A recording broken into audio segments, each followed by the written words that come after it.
And welcome in to a post-season edition of Heat of the Moment. My name is Micah. I am joined, as always, by my fellow host and friend, Lino. We have an exciting episode for everyone today. The Heat are in the play-in, like many of us have assumed for a while now, and they will be, in fact, facing the Chicago Bulls in Chicago. So we're going to have a full breakdown of that game. That game will be happening Wednesday. We'll give you a bunch of fun stuff to look out for and give you a prediction on what we think will happen, what will determine that game specifically. Before we get into the actual matchup, a few standings updates just to kind of see how the Heat finished in terms of the lottery, which could be important. As a lot of you know, if the Heat are to miss the playoffs, if they're eliminated by Chicago, then they will, in fact, keep their draft pick, which right now would be 11th. It has the 11th best odds, I should say. So it'll either be 11th or jump into the top four. And if that were to be the case, that would have a 9% chance to jump into the top four, and I believe a 2% chance to get the number one overall pick. So very unlikely. If the Heat do miss the playoffs, it's probably safe to assume that they'll be picking 11th. The other first round pick Miami has is via Golden State. Golden State is in the play-in right now. I expect them to make the playoffs. They have a matchup against Memphis. They'll probably win, but even if they don't, then they'll be facing the winner of Sacramento and Dallas. Both of those teams do not seem to be in the same class as the Warriors to me. So if the Warriors do make the playoffs like we expect, then that draft pick could be either 18th, 19th, or 20th, because there's actually a three-way tie between Golden State, Memphis, and Milwaukee. So how the NBA does that, funny enough, is actually a coin flip. So it doesn't, like your tiebreakers, your divisional record, none of that matters. If you have the same record, they'll do a coin flip to determine where that draft pick will be. So sounds like right now, pick around 11 and a pick late in the teens, maybe the 20th pick. So that's what you have to look forward to. We'll do a bunch of draft breakdowns and things like that after the season has concluded. But right now, it's time to talk about some actual basketball. Lino, since we last recorded, I believe the Heat lost to the Bulls, which is sad because we're about to play them again. So did you have any takes, just kind of a macro view of what this matchup looks like and what you're kind of looking for in this one specifically? Yeah, I'm thoroughly confused for the most part with this Bulls situation, and the end of the season has been kind of ugly, but also a lot of games that really, after we lost to the Bulls, didn't matter. Ultimately, what I don't necessarily understand and what I'm hoping we can prove through this postseason run is that this is a better team than the Chicago Bulls, just player for player, coach for coach, just roster for roster. Like that Bulls team should not have won all three games against us this series. I try not to count the game back in February. The roster is much different now than it was before, and you could probably make up some other excuses in regards to, the March 8th game against them. But the game that we had against them last week, in which Josh Giddey just absolutely eviscerated us for 4 quarters, just looked like an absolute all-star out there. That shouldn't be happening. And we should ideally be able to strategize in a way where we can maybe reduce his impact on the game. With that being said, Chicago has swept us in the season series here. Yeah, they have guys I really like. I love Kobe White. I think he's a great basketball player. And their rookie that they drafted this year is also really good and pretty fun to watch, all things considered. But overall, I just think we have the more talented team. And when it comes to the postseason, I feel like the more talented team should win, so long as everybody shows up and works hard. But, how are you feeling going into this postseason situation and this play-in tournament? I'm feeling like a victim. I'm feeling like I've had the same conversation 100 times this year, which is I think the Heat are better than this, and then they aren't a lot of the time, and that's exactly what I'm feeling in this specific situation. I'm like, okay, I think Miami is better than Chicago. I think Miami has, you could argue, the two best players in this game in Bam and Tyler. I feel like I would pick both of them over Kobe White or Josh Giddey, whoever you want to say the best Bull is. And yet, Miami is 0-3 against Chicago. Josh Giddey has certainly played like the best player between these two teams in those matchups. He's averaging, we'll talk about him later, but a 26-point triple double against Miami in their 3 games this year. So it's another one of those instances with this team specifically where it's like just this season itself never really clicked. It just seems like this team is underperforming how they should be playing. So, can the Heat push through? Can they finally, like you were saying, right the ship on what has been a season of a lot of wrongs? Push through, make the playoffs, get out of the play-in. It would be all really exciting to see. But this team throughout the season has not instilled a lot of confidence that they are going to do what they should do, basically. So we'll get into all that. I wanted to just start with a couple notes up top. So these teams, if you look at their net rating, are pretty similar. Miami actually has a slightly better net rating. They're a plus 0.4. Chicago on the season was minus 1.6. But obviously, you see their records. They're similar teams, but it has really been in their matchups where Chicago has had a big lead in terms of net rating. When Miami plays Chicago, Chicago is a plus 6.7 net rating in those matchups. If you guys don't know how that works, that's the points they outscore Miami by per 100 possessions. So, of course, Miami is a minus 0.6.7 in those matchups. So, Lino, to start with kind of a general overview of this matchup, what do you feel like in these 3 games and potentially in this play-in game, Chicago has done to have so much success against the Heat? The main thing I point to with what they're doing better than us is something that honestly rarely happens. Like, there's not a lot of teams that do this when it comes to playing against us. And I think maybe this team just caught us at a bad time, but to their credit, they've worked incredibly hard and they've outworked us in almost every hustle stat I can imagine right now, specifically rebounding. They outboard us in, I think, 2 of the 3 games that we played against them, and really the 2 that mattered. And overall, what you can see with Josh Giddey and some of these other guys, Montes Buzelis, Kevin Huerter, Kobe White, like the hustle is just there. They play with another level of intensity against us that we seem to have lacked going into each of these games. And even in the games where we tried our best to match that intensity and that energy, there seems to be something there that doesn't work. I think in the earlier games in this series, of course, our guard core was not one that could really defend at all. And I was hopeful that Davion Mitchell's entrance into the lineup would fix that, but he was not really able to shut down Josh Giddey by any means.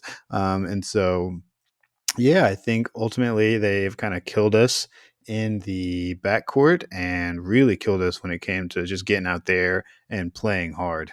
It's Yeah, won them a lot of these games so far. that's a great point, and it honestly feels like a reflection of how these teams feel about these seasons they're having. To Mhm. me, Chicago seems excited about where they are. Right, they're getting good production from Giddy, who they were much maligned for that trade. Everybody thought they didn't get enough for Caruso, and he's playing well, so they feel vindicated there. Their rookie Modest Buzelis, he went 11th in that draft. He's probably looked like one of the top 5 most promising players from that draft based on their rookie season. And ultimately, it's a team that while they have been in the play-in recently, it's been with DeRozan, with Levine. This is kind of these young guys' first turn to really lead this franchise. And I'm sure this sounds silly if there's like a Boston or a Oklahoma City fan listening to this, but these teams, this Bulls team, I should say specifically, I think is excited about the opportunity to make the playoffs. I think they would feel like that's an accomplishment, and of course, that leads into the absolute inverse of that, which I think this Miami season feels like a failure pretty much top to bottom in terms of what their expectations were. And obviously, Miami's been in the play-in the past 3 seasons, I believe. It's not like that part is shocking, but they've never been this low. They've never been 10th. They haven't been under 500, I don't believe. So this is a step backwards. And you do wonder, you don't want to get too into like the armchair psychologist of it, but I wonder, does this Heat team want the season to be over? Spo has said over and over again that there's a lot of fortitude with this group. That 10-game losing streak, they could have just fractured into a million pieces and just let go of the rope, as Spo likes to say a lot. Mhm. And they didn't, allegedly. They had that 6-game winning streak, and put together some good performances, but I do have to say the vibe of Chicago being like this happy go lucky, like we're gonna try and make the playoffs, and Miami, it feels like they're like, oh, we gotta go get swept by Cleveland, so we can say we Yeah. made the playoffs. Yeah, this team, I mean, even in the post game stuff that I saw, or maybe it's like kind of pre-play and tournament interview. I can't exactly remember where these locker room interviews took place, but the energy's way off. Like it's like, hey, we're gonna get out there and we got a lot of clarity on what's happening right now. Spo likes to use that word clarity a lot these days. And like, we're just gonna, get out there. We have a great opportunity here, but the words really fall on deaf ears in that it does not sound like they have the energy that these words are supposed to propose. And that's kind of a scary thing going into a matchup with a team that, you're right, really is playing with house money at this point. They thought this was a lost season to begin with. And the young guys have proven that they're at least willing to compete in every single game. And, March basketball is a very difficult thing to judge a team on. But overall, and all of our meaningful games against the Bulls were just here in March. But, overall, that is going to matter. And I thought you brought up a good point in that, we've seen a lot of success in the play-in tournament so far. There's probably not much that needs to be said on the glaring difference between this play-in tournament and previous ones in which we had a Jimmy Butler to really help us out there. But at the same time, our opponents got younger and better. And so that is going to be a challenge in which the disparity of talent and experience is just not as wide of a margin in our favor as it used to be. So here's hoping we can, still rise to the occasion here. And I mean, for all intents and purposes, I know we sound pretty negative. I think we're trying to reverse jinx our way into winning this thing. But I mean, we have the talent to make this happen, and we have the guys that I think can really show up. And if everybody performs at their highest potential, we've already seen how incredible this team can look when everything is on the right track. Yeah, that's well said. And yeah, not to belabor the Jimmy point, but it is a good one because, like I said earlier, I believe Bam and Tyler are the best players in this matchup, but Giddy has played like the best player. I believe without a shadow of a doubt that if Jimmy Butler was in an elimination game against Josh Giddy, he would die before he let Josh Giddy outplay him in that game. So that but we know Bam's a gamer. We know Tyler's had a great season. So they might be able to rise to that moment too. But of course, they just lost while we're recording this 5 short days ago on April 9th. And that game, other than the actual playing game, is as close to a must win as you can have because that would have potentially given the Heat home court advantage. And so that was a huge loss and a discouraging loss. It definitely hurt the vibes of this team. But let's get to the schematics of it. Let's get to what Chicago really excels at, what we need to be on the lookout for, what the Heat defense needs to be ready for. And anybody that has watched these games can tell Chicago likes to play fast. They were a Hmm. top 3 team in pace. And to Heat fans, it looks like they are moving at the speed of sound because we were like a bottom 5 team in pace. So that is going to be the first bellwether of this matchup, right? Who can control tempo? Who can control the pace of this game? Turnovers, in my opinion, are going to be huge. Chicago forced the second fewest amount of turnovers in the league. They don't have a stout defense. They don't turn you over much. Miami does a very good job of taking care of the ball. They were top 10 in offensive turnover rate in terms of they kept their turnovers down. That will be crucial. In addition to that, Miami is going to have to get good shots on goal, hopefully a lot of free throws to slow down this game. It cannot be wild headlong drives where the spacing is off, the court balance is off, and then you have Giddy, Buzelis, Kobe White. I mean, this team has speed, young, athletic guys. Like you were talking about, these guys are excited to be playing this up tempo game. Miami's going to have to be ready to get back on defense, which they have not been a great transition defense this year. They're going to be up for that challenge because if they're not locked in and ready for that downhill attack from Giddy and all these guys, it could be a lot of issues for Miami. Yeah, I think you brought up a really good point with those turnovers because it's not even necessary the volume, or it's not even necessarily the volume of turnovers that we're experiencing that would be a big challenge. I think we've won the turnover battle against them in at least the last game, but the style in which those turnovers happen really matter. oftentimes we generate a ton of turnovers for ourselves by trying to throw outlet passes. And not everybody on this team is Kevin Love. Like not everybody can just do it. And it really ruins the momentum of this team or of the game and trying to match the momentum of the other team. I do like when we push and I like when we try to make baskets in transition. Obviously, if a guy's open down there, you want to get the ball to him. But too often do we throw the ball into double coverage on a transition play off of another turnover or a great defensive stop, and it just kills us, which I think really relates to, and the main thing that I want us to focus on through this whole postseason adventure is late game execution. Like, it just matters that every single possession we have in the fourth quarter, whether it's a made shot or a missed shot, is handled properly, and that we take the right shot and that we take our time to find the right shot, and that we just don't do anything dumb. Like, so many things have come down to the end of the game where something stupid has happened, or someone takes an ill-advised shot, or throws this crazy pass. There's just so much, and guys really trying to win the game, but you have to try to win the game the right way, and that requires a lot of discipline and effort more than anything. Cleaning up the glass on offensive rebounds, defensive rebounds, all these small things that are just going to win you games anyways. They definitely have to happen in a situation like this, where this game is not going to be a blowout. We're not going to win this game by 30. If we're going to win it, it's going to come down to the wire. And if it's going to come down to the wire, what's going to matter is us playing cleaner basketball than the other team. So hopefully they can figure some of those things out going Mhm. into this game against the Bulls. Exactly. Yeah. And some more stats on that. So Miami ranked 21st in transition defense this year, a big step back. Miami's usually a pretty good transition defensive team. And part of that I thought was interesting, cleaning the glass has a lot of good stats on this. Miami allowed the eighth fewest transition opportunities, like possessions. So that's good. That's why we weren't dead last, I guess, because points per possession in transition, they were 26. So essentially, Miami didn't let teams get in transition against them a lot, but if they did, it was a bucket almost every time. And so that's what we're talking about with the turnovers, with running off of live misses, live rebounds. It's going to be crucial that Miami's ready for that onslaught because throughout the season, that's not been something they have been very good at. And there's different reasons for that. This Miami team isn't super athletic. Also, to be frank, playing two bigs really limits you in transition defense because a lot of times both those guys are at the basket.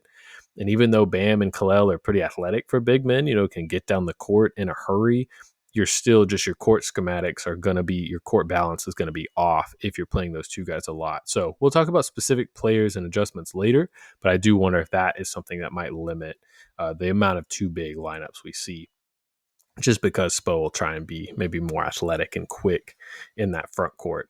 Which is kind Um, of tough because, ideally we'd have a backup scenario in which we get faster, but our backup scenario right now is a guy named Slow Mo. yeah, So it's like, you could do Highsmith, maybe you could do Jovic if he decides he wants to come try to play basketball again. And that's going to be faster options for us. But it's funny that, we have our double big lineup and then we may have a slower lineup as the alternative yeah, with a smaller guy. So that's kind of going to be an interesting choice Spo has to make there. it's a good point of distinction by you because Spo has really liked the slow mo minutes off the bench lately. But I'm with you. I think Haywood might have to be the guy in that Mm-hmm. situation to be able to run the court. And I think Haywood. We'll talk about X factors later as well. But Haywood, he could be very important in a lot of ways in this Oh, matchup. absolutely. So we'll talk about that a little later on. One thing to note, in case there are any Chicago fans listening, Chicago does have the 10th best half court offense in the NBA this season. So I'm not trying to say that their offense is only able to thrive in transition. It's more commentary on Miami's defense because Miami was the ninth best half court defense. And like I said earlier, the 21st best, worst transition defense. So it's more about Miami keeping the game where they're strong and not letting it kind of get away from them. And I think that'll give them a pretty good chance. The other area of concern that we really need to look out for is frequency of rim attempts. So how Mm. often is Miami getting to the basket? Are they able to put pressure on the rim? because that's something that, as we all know, this team is not super great at. Miami, I believe, ranked 25th in rim frequency this year. So it's not something they get to a lot.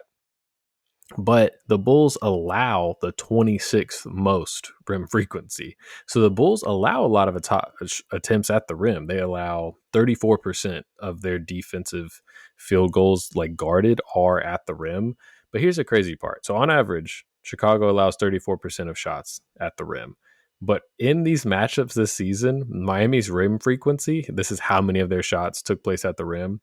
In these three games, we had 15%, 21%, and 9%. Oh my Miami's god. average is 28%. So they were playing a way worse than average team at rim defense and still shot way below their own average at the rim. So what happened there?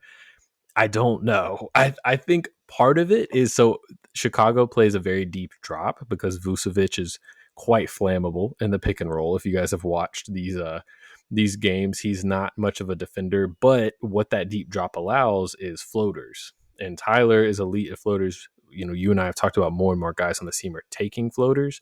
So I wonder if we're just not getting to the basket almost because we're settling for these floaters. Mhm. So in your opinion, what are some ways you think Miami could kind of get to the basket more, and maybe even like some specific players you really hope to see be aggressive in that specific zone? I think guys that I'd love to see. Well, hopefully we get Pelle Larson back. That guy will get to the rim no matter what, whether he gets a good shot off or not. He at least has that energy. I think what I chalked it up to is like the team just looked like they didn't have the desire to really make that kind of effort to get to the rim, especially if they had a bit of space to take a mid-range shot. Guys like Davion Mitchell, I think, will be huge there, but also I think we'll probably have to lean on our bigs to create rim attempts and Khalil Ware, Bam Adebayo, especially if we can get Vucevic trapped in some uncomfortable situations on the floor and space him out a little bit. The goal would be to get some of those guys rim running as much as possible. And we saw so much success with that earlier in the season with our double big lineup, and teams have managed to, I think, scheme against it a little bit better. But I'm hoping Spo has something up his sleeve where we can kind of get some of that back into the mix of things, or maybe he's just been hiding it so that he could use it more in the play-in and postseason stuff. So that's what I'm hoping to see a lot more of, because those were some really easy buckets for us. And if we can pull Vooch away from the paint, I think there's not too many guys who I think can disrupt that on the team for the Bulls right now. Yeah, I love the Pella shout out. I hadn't Mhm. thought about him because if anybody missed it, he got injured during pregame warmups of this most recent Chicago game back on April 9th. So we haven't seen Pella since then. Right now, we're recording on Monday, April 14th. So we don't have an injury report. Hopefully, he will play because he's just been one of the better players for the Heat over the past couple months, but especially in terms of that rim pressure. The other guy that we know can get to the basket is Andrew Wiggins. And this will be interesting. This is the Heat fans kind of first go around with, hey Andrew, like this would be a great game for you to go crazy. And it seems like based on other fan bases, it's like you don't really get to choose the game where Andrew Wiggins goes off. But man, this would be a cool one if you could, bro. So Oh man, it would. that post game little hook sky hook that he has over a smaller guard would go so crazy. And honestly, that is where we saw so much success with the 6 game win streak that we had with this team, was just mismatch hunting and having guys who could attack those mismatches, whether it be Andrew Wiggins on a smaller guard or Davion Mitchell or Pelle Larson on a guy that just can't keep up with him, because they're both really. Pelle Larson's a much faster player than I ever imagined him to be, and Davion Mitchell also has shown flash and is honestly pretty efficient when it comes to finishing at the rim, since he joined us at least. And so those are two guys who are probably going to be X factors in general. But that is probably our only avenue to getting rim attempts. I don't think Tyler's going to get to the rim as much against these guys. The Bulls are going to scheme the hell out of Tyler Hero, and he's really only going to be able to take, I think, whatever they'll give him. And I Mhm. think he'll be effective in that because he's shown to really go in the flow of the offense and take what the defense is giving him over these past 6 months in a way that I think is really impressive. And Bam also just and postseason experience does tend to lean more into his mid-range shot, especially if he's going to have a large offensive load. And so I don't know if that's going to be our answer to getting more rim attempts. It's really going to take the other guys and Andrew Wiggins to figure that stuff out. Yeah. Yeah. And like you're saying, mismatch hunting is very, very available in this matchup, shall we say. There are Mhm. plenty of guys on the court, pretty much all the guys that play, other than like Dalen Terry and Patrick Williams, I guess, would be regarded as mostly negative defenders. So there will be ample opportunities, but can the Heat be, I want to use the word mature in how they attack those guys, right? Like Yeah. Bam can get to his mid range over Bazelis, but he can also put him under the basket, get him in foul trouble, get to the line.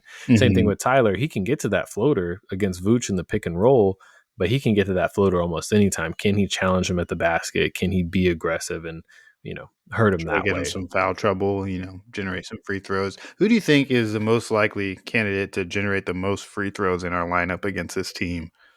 I think it would have to be Wiggins. Hmm. Tyler can, but again, this team gives him the floater so much, and that's Yeah. such a good shot for him. I think he'll take it. Wiggins, I mean, I think he'll have the Giddy matchup most Yeah. likely, so that's somebody he should be able to attack. And then anyone else on the court would be an even bigger mismatch if it were Kevin Herter, Kobe White, even the bigs he could potentially blow by. Bazelis has not been a good defender this year, so I would hope Wiggins could maybe be pushing like 7 to 8 free throw attempts. That would be really helpful for Yeah, the team in absolutely. Well, general. well, let me tell you about a guy who loves to generate free throws and probably more than we ever expected. His name's Pelle Larson, and I really hope he plays because against the Celtics, he had like 1,000 free throws, and if he can do that against the Celtics, why not do it against a Bulls team that's way worse defensively? That's a lot to put on a second round draft pick rookie.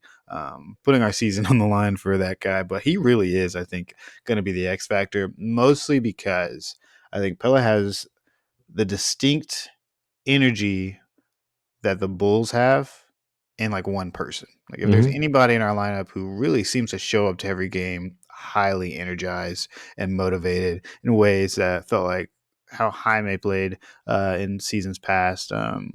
Not so much this year as he's just kind of really struggled to, get it going momentum wise. But he just has this crazy energy about him. As soon as he touches the floor, he's like an immediate energizer bunny for the team, but also loves to attack, attack, attack. And I think that's going to be very, very important for us if he can play.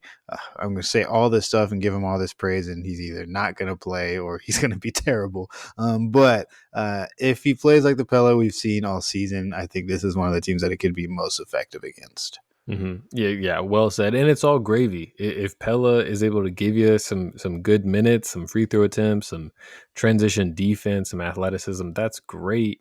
And it's not something the coaching staff is going to be relying on. And I think that's the Mhm. perfect way to, summarize an X factor. It's somebody that's able to swing this game kind of in an unexpected way. But to go to something maybe more expected, I wanted to highlight what player for the Heat we think has the best matchup in this game. Now, obviously, the NBA, there's a lot of switching, a lot of different coverages, but someone you think with either how Chicago plays defense or the specific defenders Chicago has, who do you think if we're recording a post game pod talking about, wow, so and so had 40 or controlled the game, whatever it may be, who would you say is most likely to be that in this matchup for the Heat? I think Tyler can be really, really effective against what I would consider a very weak defensive backcourt in the Bulls. Like, I mean, he had 30 the other night. I think he can really get to all the things he wants to get to, no matter how they scheme against him. Maybe besides actually getting real paint touches and rim attempts. So long as he's shooting very efficiently, he's going to be very, very difficult to deal with. On the other end, I think Bam should have a much better game. I think Bam and Klo are kind of. I just feel like they should have a much better game against Vucevic than they have in the past. I think Bam had 18 in the last game. Klo had 12, which is like I think season average for him, anyways. But I think they could have great games if they really had a game plan that schemed towards them. Um, but those are kind of the first few people that come to mind as far as the best matchup outside of the mismatch hunting that we talked about with Wiggins. But kind of where's your head at with that? Yeah, number one with a bullet in my notes. The first note I have is it has to be Tyler. Yeah. This you could not come up with a better matchup on paper for Tyler Hero. He last game they started Kevin Herter on him. In on the season, Tyler is shooting 10 of 19 when guarded by Kevin Herter. Oh, Okay, so sick. we're having a lot of success in that one. And then additionally, Tyler, he's a pick and roll operator, handoff operator. That's gonna be Vucevic in a drop 90% of the time. It's a reason why Tyler has played well against Milwaukee in the past and other teams that deploy a drop because he's a great pull up shooter and is now an elite floater shooter. Okay, so Mhm. he can get to his pull up three, hopefully a lot. Would love to see high volume 3-point attempts from him, but then also can attack Vucevic in this drop. Can get to very efficient shots for this Heat offense in terms of his floater, and then like we talked about earlier, hopefully can get even further to the basket. So far in the season series, Tyler's averaging about 25 points, 7 rebounds, and 6 assists, only 43% shooting from the field and only 28% on threes. So you could really argue he's underperformed, even though, like you noted, most recently he had that 30-point game. It is worth noting, though, in those first two matchups, Lonzo Ball was available, and for one of them, Ayo Dosunmu was available, which I would argue those are the Bulls' two best point of attack defenders. As far as Mhm. the reporting we're hearing right now, neither of them should be available. So it should be a lot more like that last matchup in which Tyler shot 50% from the field, had 30 points. So I want to see an ultra aggressive Tyler Hero, and hopefully once they start sending extra attention to him, the other guys would be able to step up. Yeah, I think that's a good point, and I'm excited to see Hero in this space. I think he, lives for moments like this, and what's been an incredible season. We'll get to do kind of post regular season celebrations and woes and things of that nature. I still want to say that, it would be great for Tyler to cap off what has been an incredible season for him with just absolutely outstanding, exclamation point performance here in this postseason play-in tournament game. I'm still so nervous though. Sure. Yeah, no, it's fair. And Tyler, like we've talked about in the past, even, really before he took this big leap, but he is a jump shot first kind of player. He's not like Jimmy or these other guys where it's kind of predicated on rim pressure and free throws. That can sometimes be a little more liable. In a Mhm. one game win or go home situation like this, it might just be an off night from three. And then it's like, okay, how do we combat that? How do we overcome those struggles? So we'll see. I mean, Chicago, it kills me because the Heat are averaging, I believe, let's see, 111 for their offensive rating, which would rank like 23rd in the NBA against Chicago. Now, of course, they only have like the 21st best offense in general, but Chicago's defense is bad. That's what kills me is like in this matchup, for whatever reason, Miami's offense gets worse, even though they're playing a well below average defense. So I really hope this is the game where it all finally clicks. On the season, Miami, I think, or on the season against Chicago, Miami is shooting like 35% from three. For the year, they're shooting 36.5. So it's like the shooting hasn't been crazy. Of course, as Heat fans, we're always like, we're only one Black Magic 3-point shooting night away from victory. So We maybe it's have an we have the players for it. yeah, so maybe all the threes fall and they're able to get a big win, but I think it'll all start with Tyler, and I think pretty early on Chicago's going to either they probably won't blitz, but there's going to be a third person involved in every Tyler Hero action, whether it's a pick and roll or a handoff. It's probably going to be Kalel's guy or Bam's guy, whoever didn't set the screen, and it'll be up to the others, whoever it might be, Alec Burks, Wiggins, whichever big isn't involved to make a play. Kalel, I thought in that last game in the first quarter, they started Matas Bezelis on Kalel and Vucevic on Bam. Tyler got a lot of good looks in the pick and roll, and a lot of them that he missed, Kalel was able to clean up because he's so much bigger than Bezelis. Stuff like that is Yeah. going to matter. Whoever starts alongside Tyler in the backcourt, whether it could be Burks, Robinson, Mitchell, Mhm. whoever it is, they're Do you going to have a be. choice that you feel like is your ideal go-to for that second guard spot? Yeah, it's something I've thought about a lot. And we'll talk about this probably more in like coaching adjustments and stuff. For me, I think it's got to be Davion.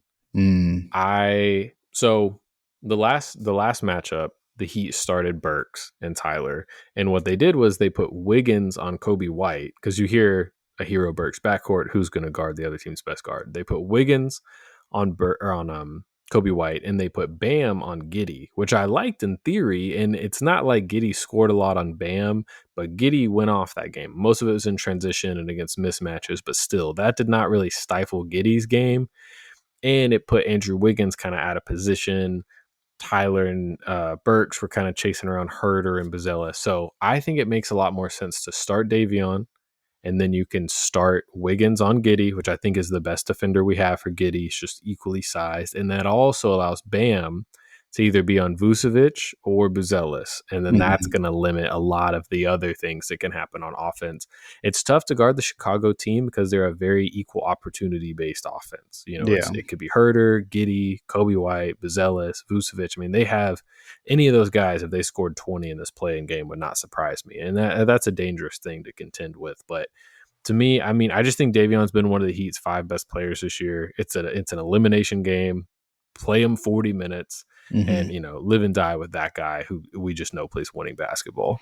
It's true. I think I'm a little torn up between both him and Burks. I feel like Burks has just had such a strong end of the year, and having that additional shooting because the Bulls are probably going to have 3 guys keyed in on Tyler in some capacity. Having that additional shooting is going to be so important, especially if Khalil and Bam are going to be there. So on the offensive end, and that's just kind of the give and take with Davion Mitchell and Alec Burks, is like, we going to go into this offensively minded where we're trying to generate the best offense, or are we going to go in defensively minded where we're trying to, stifle the Bulls as much as possible from the get go? Because both of those require 2 different answers. And I think that is kind of the crux of what and the crossroads in which Spo is going to be at going into this game.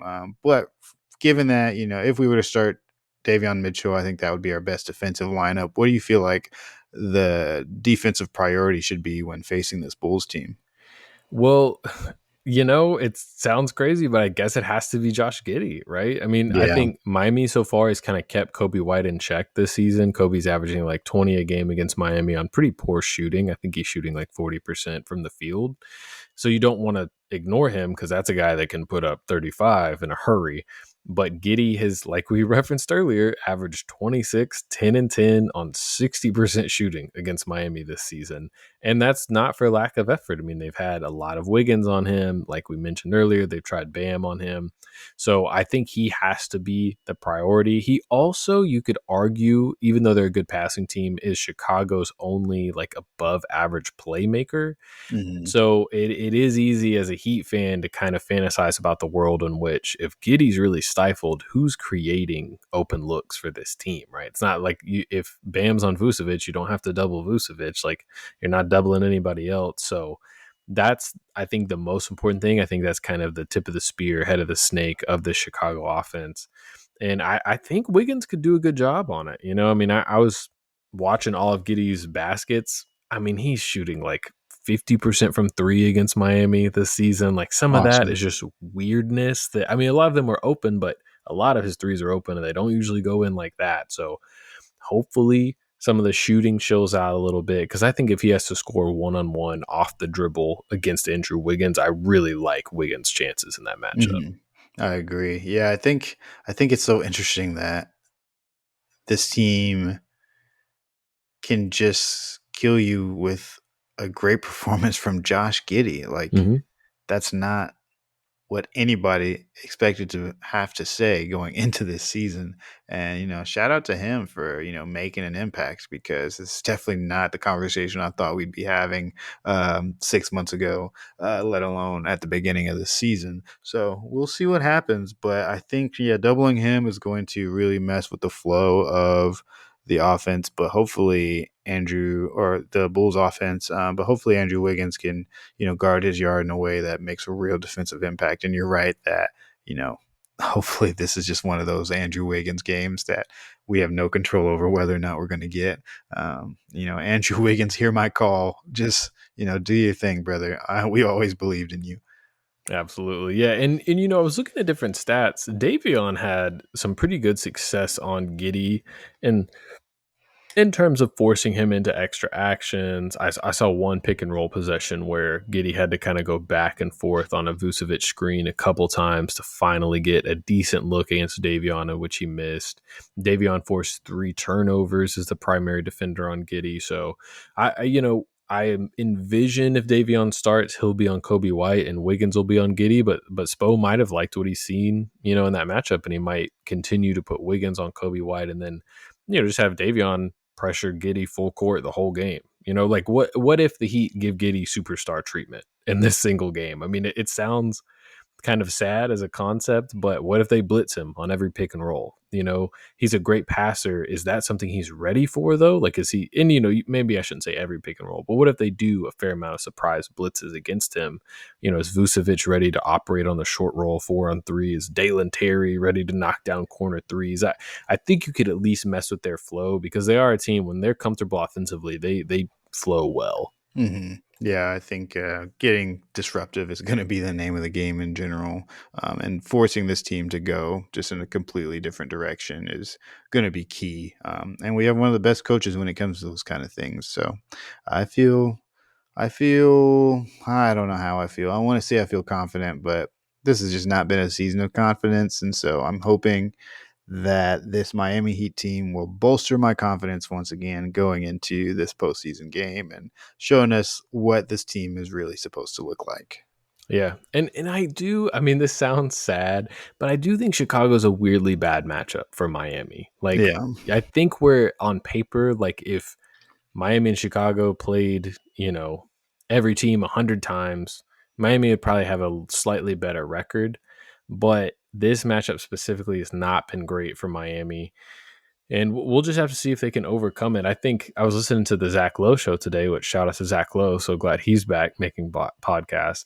But he was saying how it's funny that two of the things Miami's defense is best at is limiting free throw attempts. They do not foul very much, and limiting offensive rebounding. They don't allow a lot of offensive rebounds.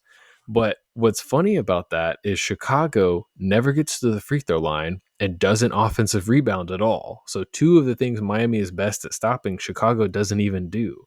So it's bizarre, but it's like that doesn't really throw them off their game that much, because they're like, oh, we're used to not doing that stuff. So, we're not really tripping. So it's something to think about. I think we'll see if Miami's able to step up in this moment. I think it would be a beautiful moment. Like you were saying, this has kind of been a season of disappointment. So if they could somehow rise to the occasion in this moment, that would be really cool. Obviously, we're going to have another game after this, so that'll be a whole other discussion, but Oh it my would be, gosh. it would be very nice to beat Chicago, and then, we'll go from there. One of the things we wanted to kind of close out on as far as this matchup specifically is coaching adjustments. We've kind of already hinted at a few of them, but are there guys in or out of the rotation you'd like to see kind of featured heavily in this? Any kind of schematic adjustments you'd like to see from Spo in the specific playing game? The one person that came to mind, which we really shouldn't do it, but what I've just been thinking about the past week is like, man, if we could get rookie season Jaime Jaquez Jr. back, he would be so killer for this. Like, he is the archetype of the type of player that we need, and Pelle Larsson has done a great job of being that kind of player, but I think Jaime Jaquez has great size for this kind of matchup, and the great energy and his post up game and his rim attempts would be really crucial.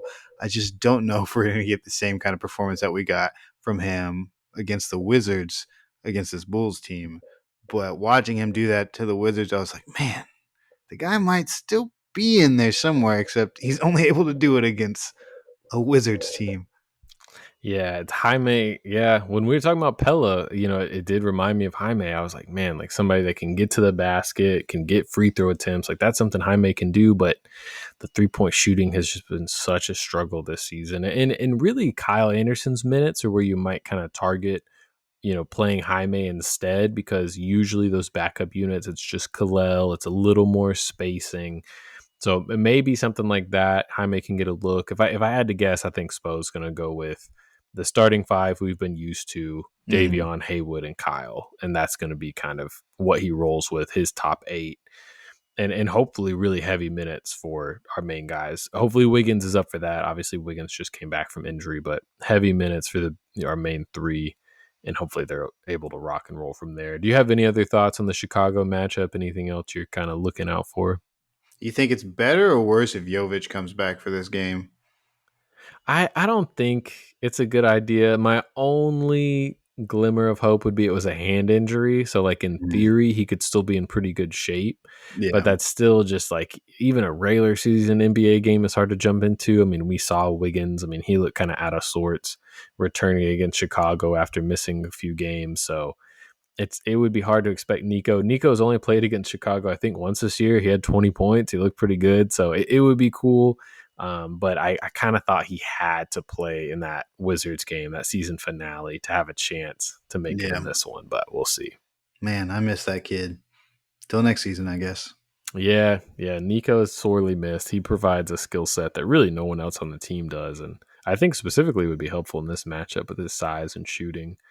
But yeah, Heat fan. So that's the Chicago matchup. Lino, I want to get an official prediction. It can just be the outcome or kind of how you think the game will play out. But what do you think happens on Wednesday night?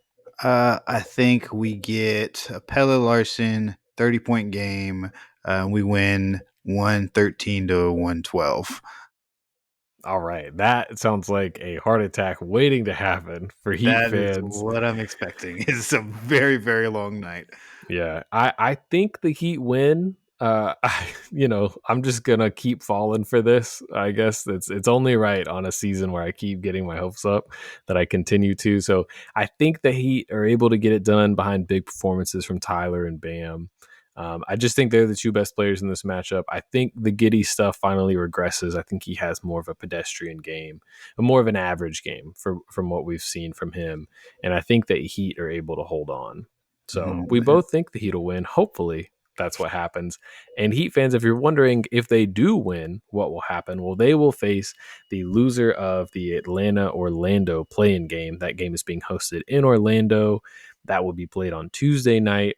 The loser of that game will play the winner of Miami and Chicago on Friday. They will then have one day off, the winner of that game, to then go play Sunday against the number one seed Cleveland Cavaliers. So if Miami wins the whole thing, they'll win Wednesday night, have a day off, win Friday night, have a day off, and start the playoffs Sunday against Cleveland. But Lino, as far as the Atlanta Orlando matchup, obviously we won't spend as much time on this, but if you had to guess, or I guess I should say, who would you rather see out of those two, and how do you think that might look?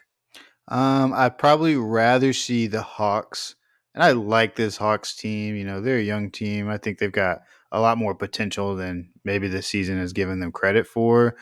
But I feel pretty confident in our ability to execute against this iteration this season. You know, future seasons it notwithstanding. The Orlando team, I do feel confident in our ability to beat them, but it feels like it'd be much more of a rock fight, and they just might show up and accidentally look like the Orlando team from the beginning of the season, which would be terrifying because those were some very difficult games. And yet, this Bulls team, if we can beat them, will have exercised the demons for me. Like that was kind of they. I'm more scared of this Bulls team than I am either of those teams, strangely enough. But that Hawks team, I think we have a recipe for success against them. I think Tyler could have a great game against them as well as Khalil Ware. And that Orlando team, I think Bam takes that matchup pretty personally and shows us something. So not feeling if we get there, I feel much more excited than I do feel right now, trying to get past the Bulls. But did you have a preference in matchup against either? Yeah, for me, definitely Atlanta. Orlando's defense is so good, and the Mhm. Heat's offense is already so challenged that's just super scary to me. That's like one Orlando hot shooting night away from being a 20-point loss. Yeah. And I think while Trey Young might be the best player out of those two teams, Paolo, Franz, and then that defense combined, it's just a little scary to me. I also just trust the Heat to guard Trey more. Miami's 2-2 against both of these teams this year, but against Orlando, they have a -4 net rating overall. Against Atlanta, they have a +2 net rating. So advanced stats lean that the Atlanta matchup's a little better. I mean, points per 100 possessions isn't exactly an advanced stat, I guess, but you know what I mean. The Heat have a Mhm. better net rating against Atlanta. The Atlanta one is interesting though because the home team won every game in that series, Mm, and whoever loses this game will be hosting Miami. Miami will have to win 2 road elimination games to make the playoffs, so that would awesome. be extra tough. Yeah, so I wouldn't feel super confident against Orlando. I think they could get it done against Atlanta. Would be my prediction. All right. Well, here's hoping. Cleveland will see you on Sunday. Yeah, so yeah, thanks guys for tuning in. Wow, this episode flew by, but there's a lot to get into in this matchup, and like we were talking before the show started recording, it's just fun to get into a specific matchup to look at, what these two teams are going to be looking to kind of expose on one another. So I'm very excited for it. It's funny, it sounds silly, but I'm super excited for the 9-10 play-in game. Obviously, Heat fans, we probably should have harped on this a little more, but the whole draft pick situation, if the Heat lose, they keep their draft pick. If they win, they forfeit it, and it helps their protections in the future. So you can kind of look at it as a win-win, even if we lose. So keep that in mind. And thank you all for tuning in. We'll be watching this right along with you. Scheduling TBD. If we get eliminated, we'll have to start working on off-season shows. If we make it, we'll start previewing either that second playing game, the Cleveland series, something like that. But thank you all for tuning in. If you're watching on YouTube, please leave a comment, like, subscribe. If you're on Spotify or Apple Podcasts, please follow us so you can get all our episodes, turn on those notifications. I've done that for the Zach Lowe show recently. It makes my day every time that Zach Lowe notification pops up. So we hope we can do that for some of you guys out there. But for myself, Micah, my good friend Lino, thank you all for tuning in, and we will see you guys next time.